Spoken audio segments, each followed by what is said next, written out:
Welcome to the channel. যারা যারা ভিডিওটা দেখছো তোমাদের সবাইকে স্বাগত জানাচ্ছি আমি দোয়েল। আর আজকে ক্রিসমাস, ও মেরি ক্রিসমাস সবাইকে। আর আজকে ক্রিসমাস স্পেশাল আমি কী রান্না করছি তোমাদের দেখাচ্ছি।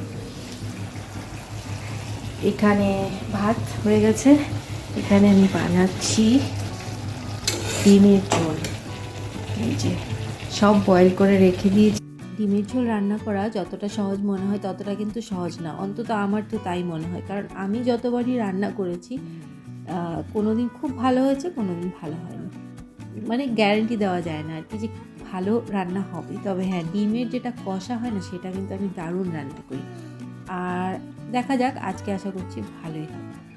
আর রান্না করতে করতে এই যে টমেটো কেটে নিয়েছি, এটা খাবো কাঁচা কাঁচা। আর এখানে পেঁয়াজটা রেখেছি, এটা মাথায় লাগাবো পরে। আর এদিকে আমাদের মোগলির খাবারও রেডি হয়ে গেছে। তবে ও তো গরম খাবার খেতে পারে না, তো আর তার জন্য ওর খাবারটা থালে ছড়িয়ে রেখে খুব ভালো করে ঠান্ডা করে নিয়ে তারপর খুব ভালো করে মেখে খেতে দেবো।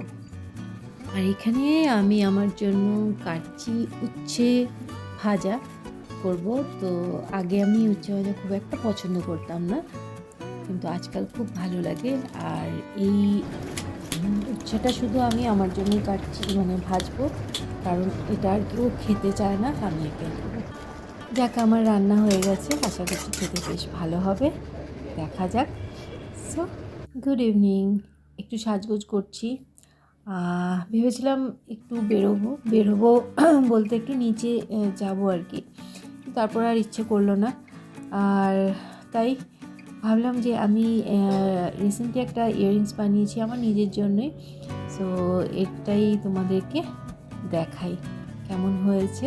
আমার তো খুব ভালো লেগেছে। এটা একটা পুরনো কাপড় থেকেই কেটে আমি বানিয়েছি আমার নিজের জন্য।